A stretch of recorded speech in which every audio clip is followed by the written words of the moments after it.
avait le moyen de fuir, il en avait l'occasion. En avait-il la volonté?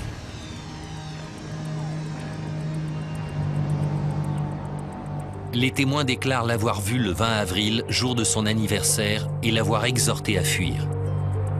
Réponse d'Hitler: pas question. Puis en décembre 1945, une arrestation offre aux enquêteurs britanniques une autre pièce du puzzle. Arthur Axmann dirigeait les jeunesses hitlériennes, des adolescents enrôlés dans la cause nazie.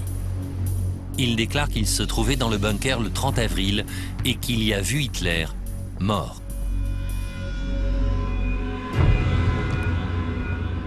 Pendant les 2 mois qui suivent la fin de la guerre, l'armée rouge contrôle Berlin très étroitement.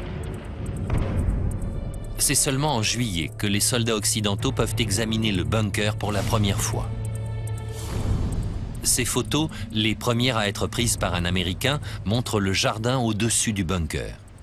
Si Hitler est mort ici, comme le disent les témoins, ses restes devraient se trouver à proximité. Mais quand les enquêteurs essaient de se mettre à leur recherche, l'armée rouge s'y oppose. Manifestement, les soviétiques ont quelque chose à cacher. Mais que gagne Staline à garder le sort d'Hitler secret? Staline se méfiait de tout le monde autour de lui. Sa plus grande peur est de voir le héros de la guerre, le général Yukov, devenir assez puissant pour le destituer. Il ne voulait pas que les militaires bénéficient du prestige d'annoncer au monde qu'ils avaient découvert qu'Hitler était mort, qu'il l'avait, de fait, détruit. Après la mort de Staline, les informations commencent à filtrer lentement. Dans les années 50, les soviétiques libèrent Rochus Mich et les autres assistants d'Hitler qui peuvent enfin raconter leur histoire.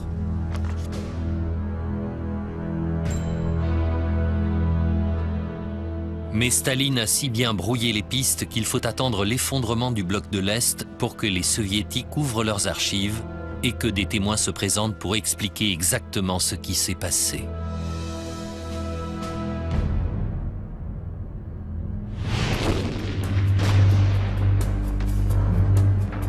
Fin avril 1945, alors que les soviétiques encerclent Berlin, Hitler n'a que 2 solutions: fuir ou tomber entre les mains de son pire ennemi, Joseph Staline.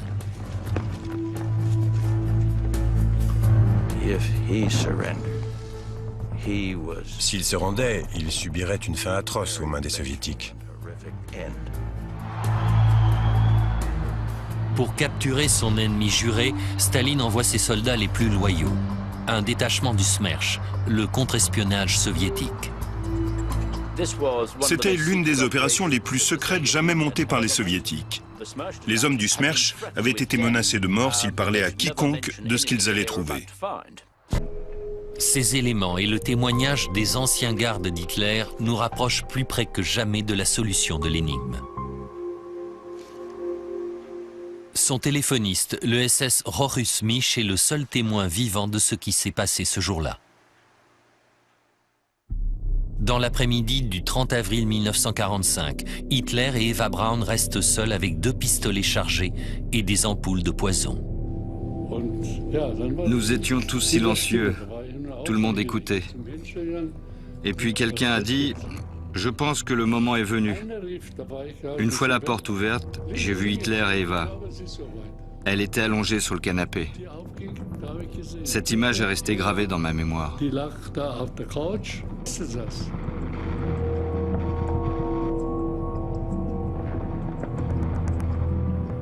Eva Braun a avalé du poison. Quant à Hitler, beaucoup pensent qu'il s'est tiré une balle, mais ni Mich ni les autres témoins n'examinent le corps. A-t-il également pris du cyanure, comme l'affirment les soviétiques?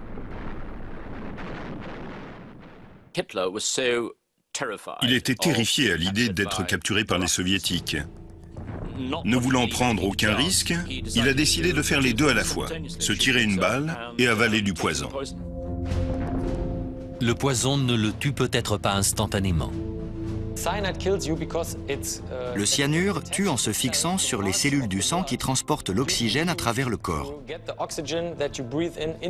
Vous continuez de respirer très profondément, mais cela ne sert plus à rien. Hitler a peut-être encore le temps de prendre son pistolet et de tirer.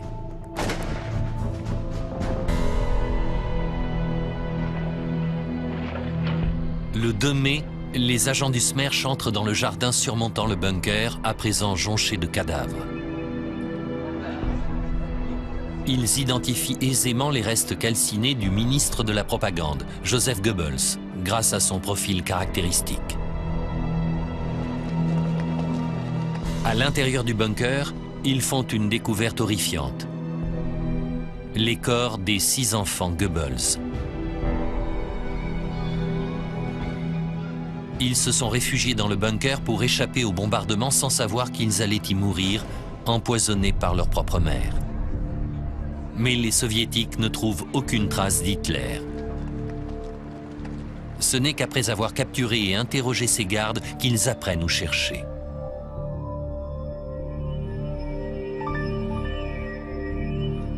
Le 5 mai, au 3e jour des recherches, un soldat repère un morceau de couverture calcinée dans un trou d'obus. Dessous, il découvre un corps brûlé au point d'en être méconnaissable. Une seule façon de savoir si c'est vraiment Hitler, les dents. Les officiers du SMERSH fouillent tout Berlin à la recherche du dentiste d'Hitler. Par une chance incroyable, presque miraculeuse, ils ont retrouvé l'assistante de son dentiste. L'assistante fait de mémoire ce croquis des dents d'Hitler. Elle concorde. Le corps serait bien celui du Führer.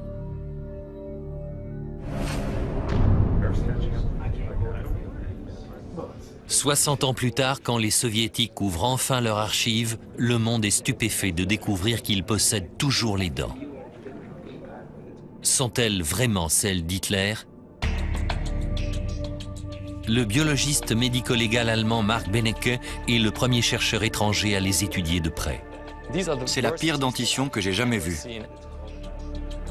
Les dents ont été manipulées par tant de personnes que les tests d'ADN ne seraient pas concluants. Mais Benecke a un moyen de vérifier si elles appartenaient vraiment à Hitler. Il possède des radios du crâne du Führer faites en 1944, un an avant sa mort. Ici, en haut, on note une chose très intéressante. Il y a un endroit clair, alors que tout le reste est très dense. Il est très probable qu'il s'agisse des soins dentaires qu'on voit ici. Si les dents sont celles d'Hitler, elles devaient lui faire terriblement mal. Au moment de sa mort, son dentiste les avait presque toutes remplacées par des bridges en or. Les seules dents dont on soit sûr à 100%, ce sont les 4 dents du devant, en bas. Hitler est allé voir le dentiste en lui disant « Je ne pourrai plus venir pendant 10 ou 20 ans. Faites-moi quelque chose qui dure toujours. » Et c'est exactement ce qu'il a fait. Il en a même trop fait, selon moi. Mais le métal permet facilement l'identification. Sur les radios, il apparaît sous la forme d'ombres blanches. On voit un énorme bridge en métal en forme de U. Et il correspond exactement à ce qu'on a ici. Ce sont sans aucun doute les dents d'Hitler. C'est sûr à 100%. Les dents sont la preuve qu'Adolf Hitler est bien mort. Elles ne sont qu'une partie des éléments que les Soviétiques ont tenus cachés pendant des dizaines d'années. En 1946, quand le KGB réexamine la tombe d'Hitler, il fait une découverte extraordinaire. Un fragment de crâne. Les Soviétiques l'ont conservé aussi. Il permet de faire la lumière sur une autre énigme, la façon dont Hitler est mort. À l'autopsie, les médecins soviétiques ont trouvé du verre dans la bouche d'Hitler, montrant qu'il avait mordu dans une capsule de cyanure. Mais le crâne présente un trou qui, pour Benecke, est le signe d'un suicide par balle. Cela pourrait très bien être le point de sortie et non le point d'entrée. La partie du crâne qui se trouve dans les archives nationales provient de l'arrière, à gauche. La balle devait venir d'en bas, légèrement sur le côté. Ces éléments nous rapprochent plus près que jamais de la solution de l'énigme. Watermelon Man.